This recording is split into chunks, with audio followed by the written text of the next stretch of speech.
I know this is going to sound dumb as hell, but I think my pillow has something living inside of it.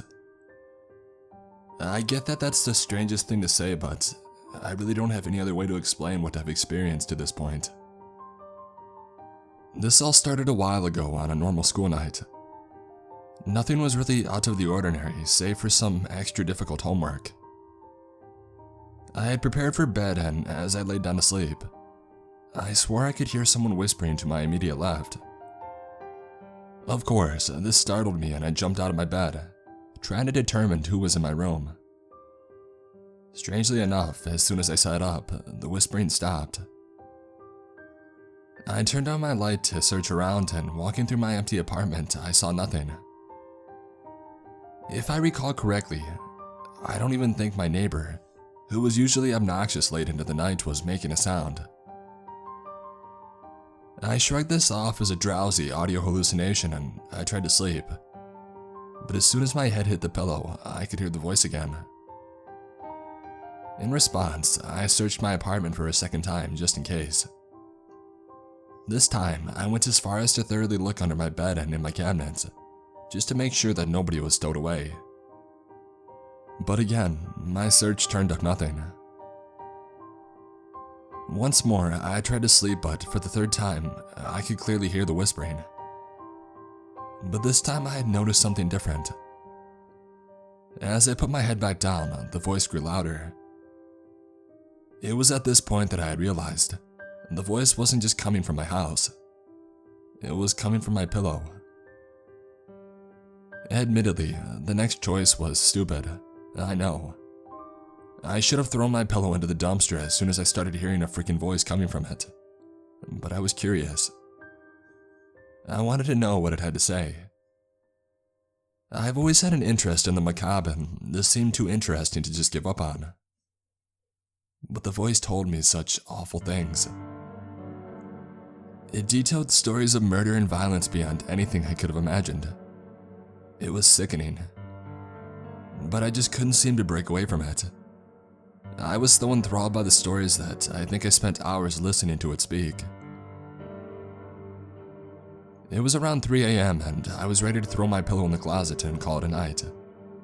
But before I lifted my head up, it told me that it had one more secret. It told me that that day at school, I would see something horrible. Something that would burn an image into my mind that I would never be able to erase. And then it went silent. I didn't get much sleep the rest of the night. Luckily, I had class at 10 and, with a mixture of coffee and Adderall, I was able to drag myself out of bed and make my way to the lecture. The day started off pretty normal. I only had 2 classes, and as I made my way out of my second class to go home, I had all but forgotten what the voice inside my pillow had said to me. Honestly, I was concerned with sleep more than anything.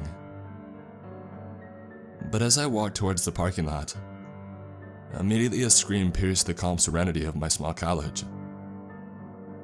I looked to my immediate left and I saw 2 guys beating the hell out of each other.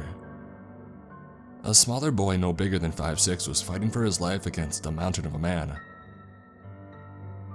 The bigger man fought with such passion and rage that, in my moment of shock, I had assumed that the boy had done something horrible to set him off like that. I watched as 2 other students raced by me to try and subdue the large man, but he shook them off with ease and began bashing the smaller boy's head into the concrete and pulling at his neck.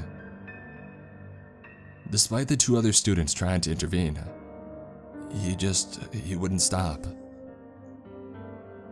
Immediately, I snapped back to reality and I ran over to help, with more students jumping in and calling 911 to report the assault. I remember that even though it took roughly 5 of us to hold the man down, I looked at the unmoving body of the boy.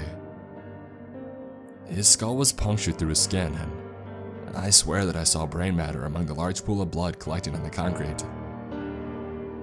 What I could only assume to be teeth were also strewn about, and I think his neck was snapped backwards. I'm not sure on that last part because, among all the other stuff, I think my mind just doesn't want to believe that it was in the position that I saw it in. The voice was right.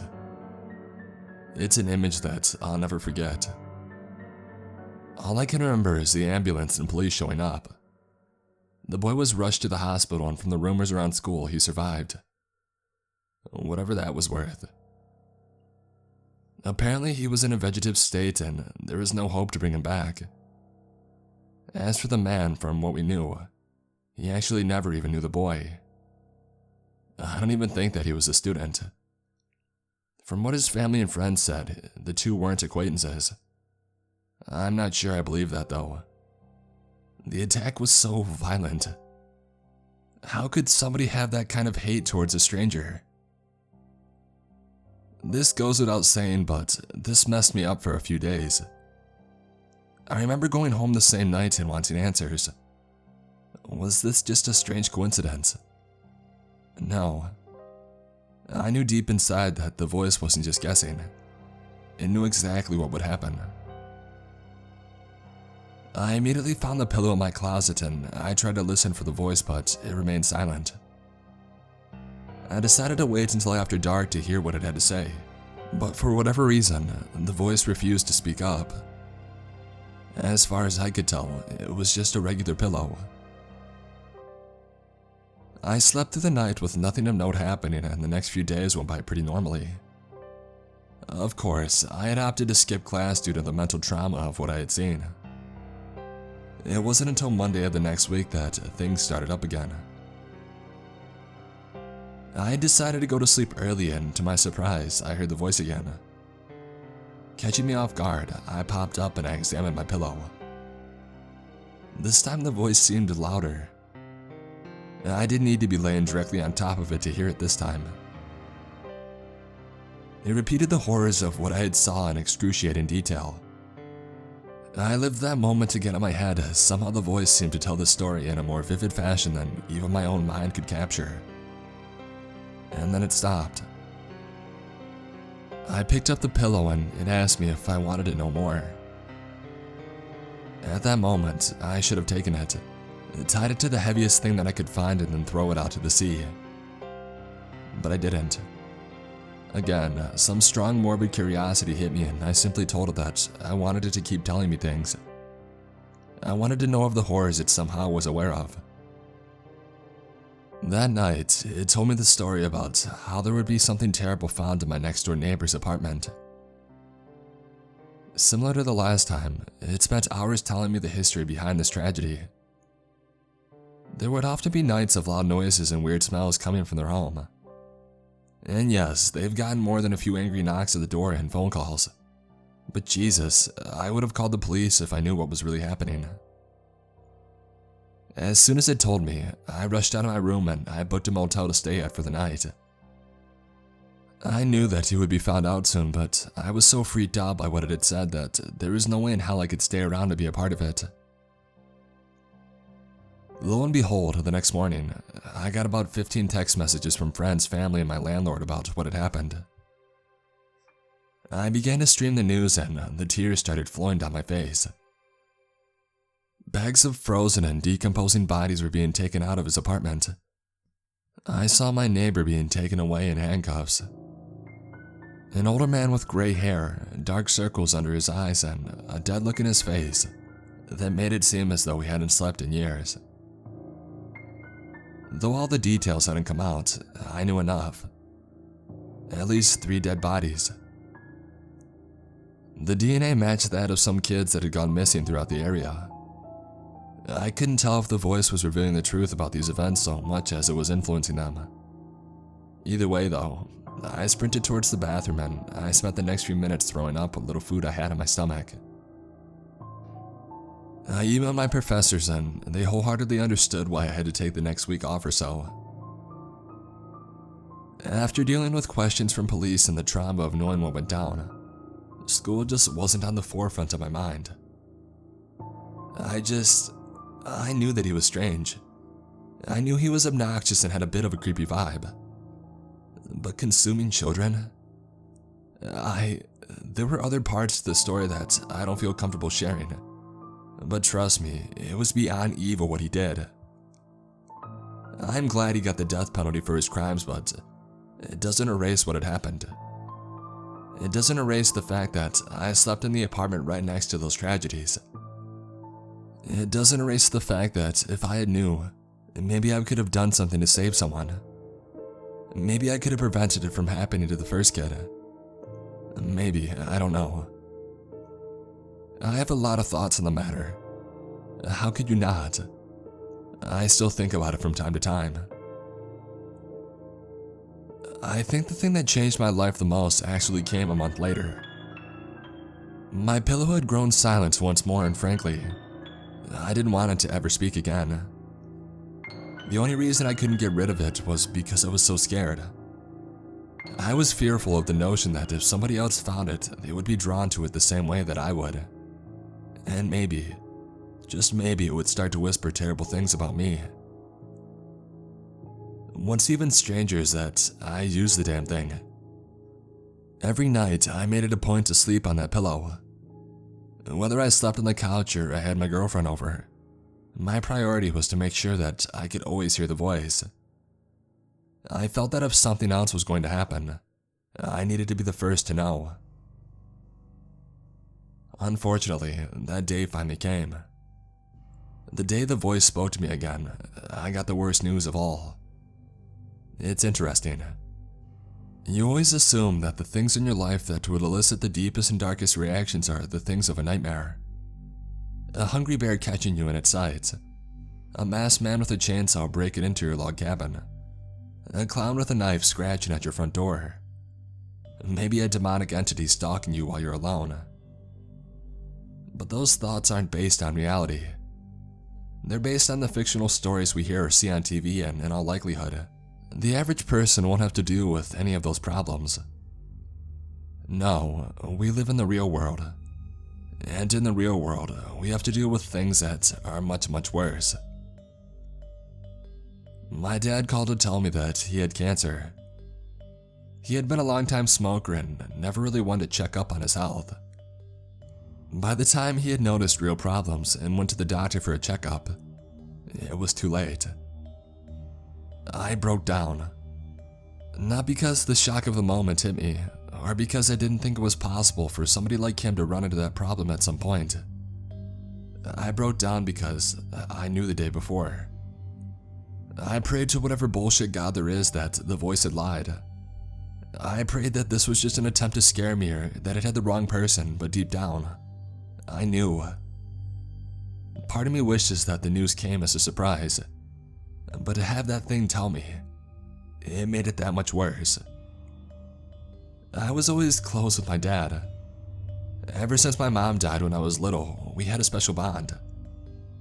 Me being his only kid, he gave me every ounce of love that he had to give and then some. We spent so much time together, and after I went off to college, I made it a point to call him at least 2 times a week. And yet, after just 4 short months, he was gone. I'm not gonna lie, I was suicidal. I drank a lot, I had meaningless sex with God knows who and did God knows what to forget. After what I had dealt with, I dropped out of school. I just couldn't function. My dad was my rock. The man that I could talk to and laugh with and rely on for support in any way, and now he was gone. Part of me questioned if it was my fault. Did I cause this by keeping the voice around? What if it had just gotten rid of like any normal person? To this day, I still don't know the answer. But what I do know is that even at this point, I still couldn't get rid of it. If before I was only slightly concerned about what the voice would do while not in my possession, then now I was terrified. This time the voice grew bold. It spoke to me every night. It whispered horrible things about my dad, other people I knew, and complete strangers. It told me ways to look into things that all turned out to be true. It consumed my life. The only reason I didn't end it all because a small part of me felt that I'd be free from it one day. That I could move past the voice and finally have my life back. At least, that was until the voice started talking about me. At first, it told me things as small as when I would get a bruise from stubbing my toe or when I would cut myself on an open nail or get sick. But then it evolved. I got a dog on a whim one day as a way of self-healing, only to come back from work to find its head nearly twisted off of its own body. But the one thing it said that made my blood run cold is a statement that will stick with me forever.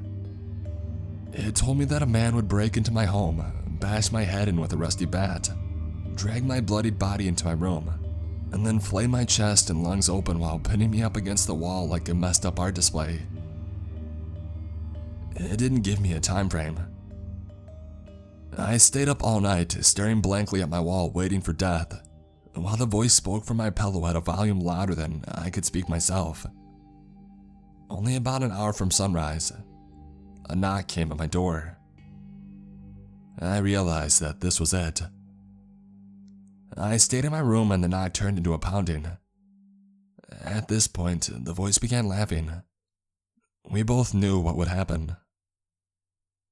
Tears started streaming down my face and I wailed with the knowledge of what was about to come next.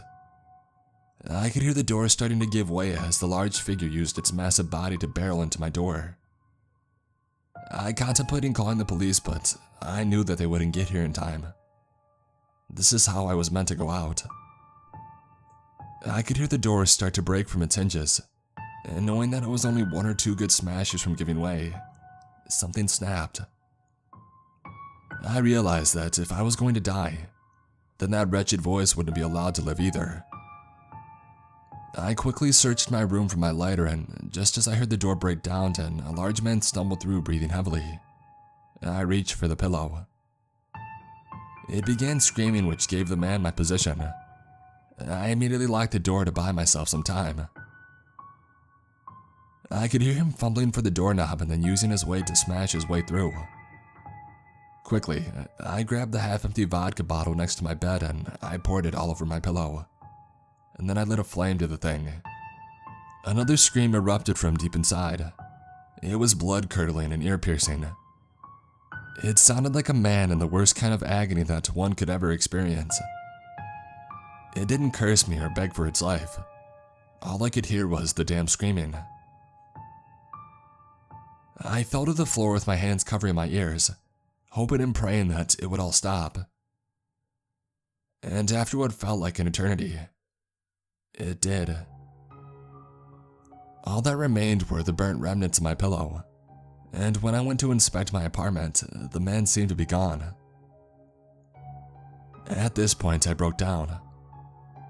I swear that I'm not as much of a crier as I'm making myself out to be, but given what I had just gone through for more than half a year, everything just kinda came out. The police came by, but all I could really tell them was that I think somebody tried to rob me and that was the end of it. Therapy and getting a new dog helped a lot. I'm on a new diet and I've taken up hiking and some other activities to try to clear my mind a bit. I moved apartments shortly thereafter, and I must have had spiritual cleansing done by 10 different types of religions, along with my many other smaller spiritual rituals that I found online. For a while, things worked great and life returned to normal. But last night, I think I heard a voice coming from my walls. It spoke of such awful things.